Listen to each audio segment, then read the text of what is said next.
तो कैसे हो दोस्तों। आज हमारा फर्स्ट क्लास है तो ज़्यादा टाइम नहीं लूँगा। आज हमारा विषय है शिक्षा, मनोविज्ञान एवं अधिगम। अधिगम से आप क्या समझते हैं? अधिगम का अर्थ होता है सीखना। किसी भी चीज़, चाहे नई वस्तु हो या फिर नैतिकताओं के, या फिर जब बच्चे बाल्यावस्था में रहते हैं तो वो प्रारंभ में चलना सीखते हैं, फिर बोलना सीखते हैं, फिर खाना सीखते हैं। उसी प्रकार अधिगम का अर्थ होता है सीखना। शिक्षा, मनोविज्ञान, जिसको अंग्रेजी में एजुकेशन साइकोलॉजी कहते हैं। अब मनोविज्ञान क्या है? मनोविज्ञान विज्ञान की वह शाखा जिसमें पशु पक्षी व्यवहार अथवा उसके शारीरिक हरकतों का अध्ययन किया जाता है। अर्थात मनोविज्ञान मन धन विज्ञान अर्थात मन का विज्ञान है। जब तक हम किसी चीज़ के बारे में जानते हैं तो उससे पहले उसका अर्थ हमें सीख लेना चाहिए। जैसे कि मनोविज्ञान क्या है पूछ दिया सीजीटीईटी में, तो मन का विज्ञान सीजीटीईटी में आया था। मनोविज्ञान का शाब्दिक अर्थ क्या होता है? तो मनोविज्ञान का शाब्दिक अर्थ होता है मन का विज्ञान। अब मनोविज्ञान में 5वीं शताब्दी में सुकरात जी ने कहा कि मनुष्य को मनुष्य का अध्ययन करना चाहिए। सुकरात जी ऐसा कह कर तो चले गए, परंतु उसका प्रभाव प्लेटो पर पड़ा। प्लेटो भी एक मनोवैज्ञानिक थे और दार्शनिक शास्त्री भी थे। प्लेटो ने इस पर एक पुस्तक भी लिख डाला जिसका नाम रिपब्लिक था। अब क्वेश्चन में आता है कि सीजीटीईटी के क्वेश्चन में कि प्लेटो ने मनोविज्ञान के ऊपर जिस पुस्तक को लिखा था उसका नाम क्या है। ठीक है, तो इसमें उन्होंने कहा कि जो मनुष्य, प्रकृति और ईश्वर आपस में बंधे हैं, जो कभी भी अलग नहीं हो सकते। प्लेटो ने ही आत्मा का परिभाषा दिया जिसमें उन्होंने कहा आत्मा ही परमात्मा है। ऐसा टाइप का क्वेश्चन भी आ सकता है, आत्मा ही परमात्मा है, ऐसा किसने कहा? तो किसने कहा? प्लेटो ने कहा, याद रखना। अब हम देखते हैं सबसे पहले व्यवहार शब्द का प्रयोग किसने किया था। सबसे पहले व्यवहार शब्द का प्रयोग विलियम मैकडूगल ने किया था। किसने किया था? विलियम मैकडूगल ने अपनी पुस्तक आउटलाइन ऑफ साइकोलॉजी। ठीक है, फिर तीसरा है व्यवहारवाद का जनक किसे कहा जाता है? जेबी वाटसन को। इसमें कंफ्यूज मत होना क्योंकि इसमें पहले सबसे पहले व्यवहार शब्द का प्रयोग किसने किया था? विलियम मैकडूगल ने। और व्यवहारवाद का जनक जेबी वाटसन, इसको ऐसे भी याद रख सकते हो, जब भी व्हाट्सएप खोलो जीबी व्हाट्सएप खोलो। अब जीबी व्हाट्सएप क्यों खोलते हैं?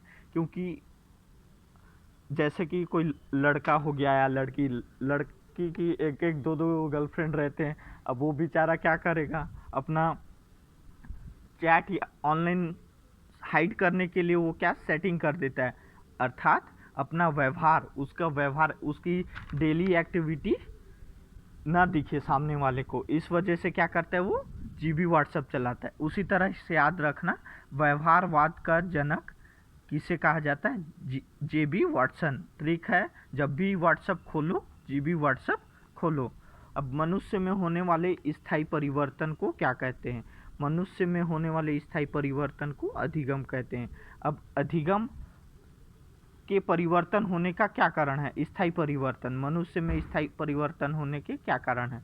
पहला है अनुभव, दूसरा प्रशिक्षण, तीसरा अभ्यास। यदि हम किसी चीज़ को बार बार करते रहें तो हम अवश्य ही सीख जाते हैं। जैसे कोई खाना बनाना हो, अब मान लो कोई अचानक खाना बनाना नहीं जानता, बट वो अगर यूट्यूब में देखता है तो वो धीरे धीरे क्या कर लेता है? प्रशिक्षण के माध्यम से सीख जाता है। इसीलिए कहते हैं मनुष्यों में होने वाले स्थायी परिवर्तन को अधिगम है। अधिगम में क्यों होता है परिवर्तन? होने के क्या कारण है? तो 3 कारण है, अनुभव, प्रशिक्षण, अभ्यास। अब इसमें परिभाषाएं भी दिया है जो मनोविज्ञान। शिक्षा मनोविज्ञान क्या है? मनोविज्ञान की वह शाखा जो सीखने और सिखाने की प्रक्रिया का अध्ययन करती है। यह किसने कहा था? स्किनर। क्वेश्चन भी आता है सीजीटीईटी में, कई बार पूछा गया है, वहाँ पे आपको डायरेक्ट दे देगा कि शिक्षा मनोविज्ञान मनोविज्ञान की वह शाखा है जो सीखने और सिखाने की प्रक्रिया का अध्ययन करती है। यह किसने कहा था? तब आप क्या करोगे? स्किनर। इसको याद रखने का शॉर्ट ट्रिक बता रहा हूँ, सीखने और सिखाने की प्रक्रिया, बस इतने ही बीच को याद रखना। इसको किसने कहा था? किन्नर का भाई स्किनर। किसने कहा? किन्नर का भाई स्किनर ने कहा था। अब दूसरा परिभाषा देखें तो इसमें है शिक्षा मनोविज्ञान प्रयुक्त मनोविज्ञान की ऐसी शाखा है जो शिक्षा में मनोविज्ञान के नियमों परिणामों के उपयोग से तथा साथ ही साथ शिक्षा की समस्याओं के मनोवैज्ञानिक का अध्ययन से संबंध होती है। ये कौन बोला था? James driver. तो इसको याद रखने का शॉर्ट ट्रिक है, शिक्षा में मनोविज्ञान नियम एवं परिणाम के साथ शिक्षा की समस्या। इसको बस याद रखना, मेरा ड्राइवर जेम्स ड्रीवर। ठीक है। फिर आते हैं शिक्षा मनोविज्ञान मनोविज्ञान की ऐसी शाखा है जिसमें शैक्षिक परिस्थितियों में शिक्षण एवं अधिगम के बोध में विभिन्नता दिखलाता है। इसको कौन बोला था? सेंट्रोक। तो इसको याद करने का सिंपल ट्रिक है कि शैक्षिक परिस्थितियों में भी शिक्षण एवं अधिगम की विभिन्नता देखकर भाई मैं तो सेंटी हो गया। सेंटी मतलब सेंट्रोक। ठीक है। इसके बाद से नेक्स्ट क्लासेस हिंदी का लूँगा।